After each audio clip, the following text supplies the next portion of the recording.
수급엔 탑픽 시간입니다. SK증권 영업부의 김우식 차장입니다. 안녕하세요. 안녕하십니까. 네, 오늘의 수급 포인트 짚어주시죠. 오늘 수급 포인트는 제가 약간 농사와 관련된 건데요. 밭갈이로 가겠습니다. 밭갈이. 자, 수확을 해도 시원찮을 판에 무슨 밭갈이인가 하실 건데, 그 얘기죠. 같은 맥락인데 제가 계속 말씀드렸던, 자기 별로 급락을 해야 겨우 먹을거리가 생기더라. 그러니까 엎어야 먹거리가 생긴다는 거죠. 참 그런 흐름인데, 뭐 나쁘게 얘기하면은 그만큼 시장이 지수 자체가 올라갈 일이 별로 없고 갇혀있는 흐름이다. 그렇게 말씀드릴 수 있겠는데요. 수급이 고약했죠. 어제 오늘은 좀 나아지는데, 외국인이 손을 놓고 있는 동안 누가 밭갈이를 했느냐. 국내 기관이죠. 자, 국내 기관하고 자문사들 같은 경우가 움직인 것 같습니다. 어제 험악했죠. 종목 갈이를 하면서 관련된 종목군들 급등락 양상을 보였었고, 시장의 어떤 변동성보다는 종목에 대한 변동성이 훨씬 더 커지는 상황, 상당히 어려운 장이 됐었는데, 이렇게 종목을 이제 뒤엎고 있는 게 이제 기관이라 그러면은 시장을 견인하는 것은 분명히 외국인입니다.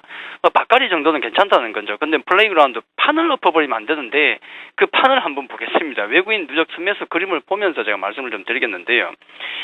최근에 외국인들을 보면은 상당히 매수세가 둔화되면서 팔고 있는 것 같습니다. 계속 팔고 있어서 불안한데, 2009년부터죠. 자, 이때부터 외국인 매수, 3월부터 매수세가 시작이 됐는데, 이게 지금까지입니다. 굉장히 긴 흐름 동안 제가 한번 보고 있는 거죠. 자, 보시면은 시청자 여러분 보시기에 지금 외국인들이 누적 매수입니다. 이게 쌓여가고 있는 건데, 길게 볼 때 사고 있는 것 같습니까? 팔고 있는 것 같습니까? 제가 보기에는 일단 추세는 분명히 사고 있는 건 맞습니다. 그렇죠? 긴 흐름을 올 때 역시 외국인들은 아직도 사고 있는 추세다라고 보시는 게 맞는 것 같고, 우리가 여기에 와 있는 거예요. 지금 여기 윗단에 지금 와 있는 겁니다. 해서 불안한 건데, 다만 우리가 둘째 특징으로 볼 수 있는 것은 그 매기와 약발이 조금 떨어지더라는 겁니다. 1차 양적 완화 정책 왕창 들어왔죠. 자, 2차 같은 경우는 좀 약해졌고, 3차 발표가 9월 중순에 있었는데 잠깐 들어다 말아버렸죠. 아직 좀 더 있어봐야 되겠지만은 그 이유가 되는 게 아무래도 그거 같습니다. 해도 잘 안 되네. 양적 완화 정책 한 번, 두 번, 세 번 발표까지 됐는데 경기 지표가 강하게 턴어라운드하는 모습이 안 보이더라. 그래서 좀 불안한 모습이 있기 때문에 그런 것 같고요. 둘째는 또 우리나라의 특수성, 환율 때문이죠. 돈을 이렇게 풀고 또 이렇게 풀고요. 또 푼다 그러니까 유럽, 미국, 일본까지 돈을 풀지 않습니까? 양적 완화 정책이 나오고 경기 부양책이 나오다 보니까 우리 환이 너무 강해져 버리는 거죠. 그러다 보니까 외국인들 같은 경우는 단기적으로 지금 가격 환율 때면은 단기 차익 하고 싶은 욕구가 커지는 겁니다. 그러다 보니까 단기적으로 이렇게 외국인들이 빠져나가는 모습이 보이는 거죠. 만약에 이제 고용지표, 이제 미국 시장에서 고용지표가 주말에 발표될 건데 잘 나오게 된다 그러면은 뭔가 변화된 모습이 보일 것이고요. 외국인의 환율 때문에 매도하는 것은 분명히 제가 보기엔 단기적인 부분으로 좀 보고 있습니다. 그래서 이런 조금의 고인만 풀리면은 외국인들 매수로 돌아설 수 있는 것이고요.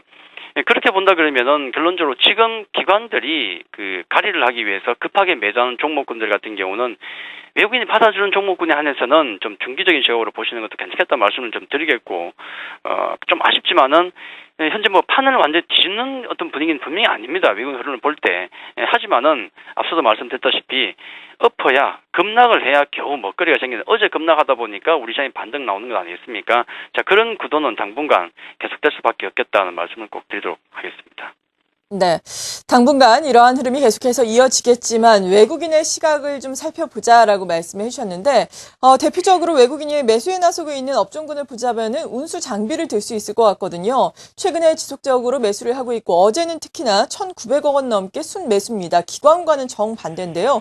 이러한 부분들 먼저 어떻게 살펴보면서 전반적인 수급 상황 우리가 확인해 보면 좋을까요? 그렇죠. 외국인과 기관들 같은 경우는 분명히 그 시각 자체가 같은 종목을 한 종목을 놓고 보더라도 중기적인 시각인가 단기적인 생각, 항상 기관들은 단기적인 어떤 모멘텀의 플레이를 많이 하죠. 해서 외국인들 같은 경우 자동차주 어제 많이 받아줬습니다. 급락하는 과정에 받아줬었는데 그런 관점 같아요. 오늘도 보시면은 서비스, 음식료, 제약 같은 경우는 좀 매도가 좀 나오는 것 같고요. 운수장비 매수가 들어오지만 오늘은 좀 조선주 쪽이 끼어있고 자동차 쪽 적극적으로 일단 받아주는 느낌이 안 듭니다. 일단 그래도 운수장비 매수, 전기전자, 기계 등등 매수를 하고 있는데 약간은 좀 저가 매수 들어오는 것 같습니다. 하지만 특징적인 것은 이런 거죠. 지금 매수 종목을 놓고 보니까 SK SK 하이닉스, 자 외국인이죠. SK 하이닉스가 보이고 LG 디스플레이, LG전자, 자 돌풍의 3인방입니다. 돌풍의 3인방. 최근에 수급과 펀더멘탈 관련해서 좋은 얘기가 나오면서 계속 좋은 흐름을 보이고 있는데 여전히 매수세가 지금 들어오고 있고요. 나머지 현대모비스나 기아차 같이 낙폭이 컸던 종목군 저가로 매수로 들어온다는 측면은 일단 약간 기관과는 다른 모습이다. 그렇게 말씀을 드리겠습니다. 네. 그리고 기관의 매매 동향도 이어서 살펴주시죠.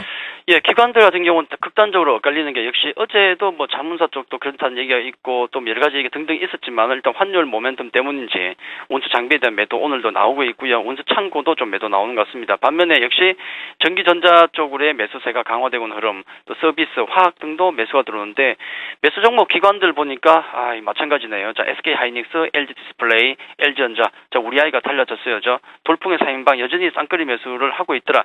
한 가지 좀 주의해야 될 점은 너무 시장에 관심이 집중될 때는 조금 조심해야 된다 말씀도 좀 드리겠고요. 자, GS라든지 삼성중공업 같은 매수가 들어오고 있지만은 기관들은 역시 환율 모멘텀을 많이 적극적으로 활용하는 게 아닌가. 일단 그렇게 말씀드릴 수 있겠습니다.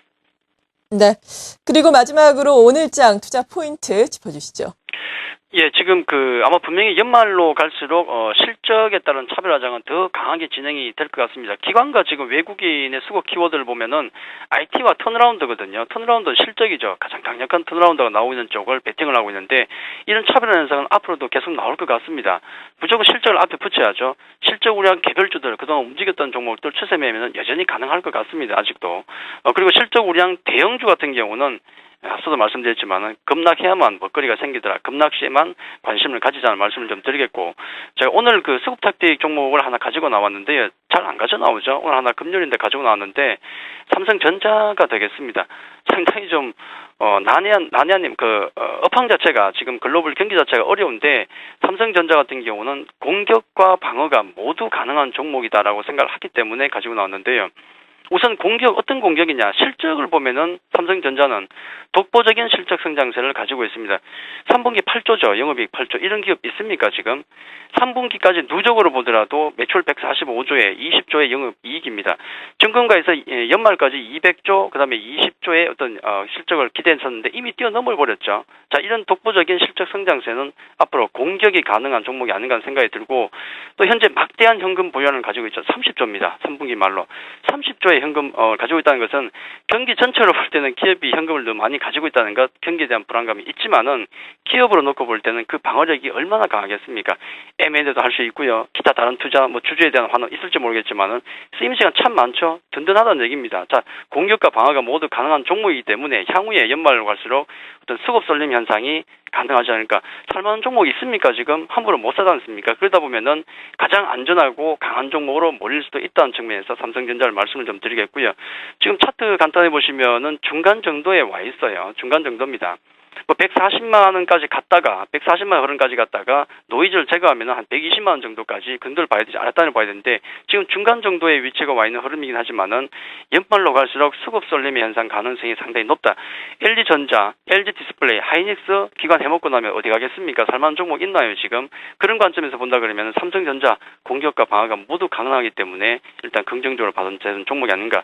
연말을 타겟으로 가장 좋은 종목이 될 수 있다. 그렇게 말씀을 드리겠습니다.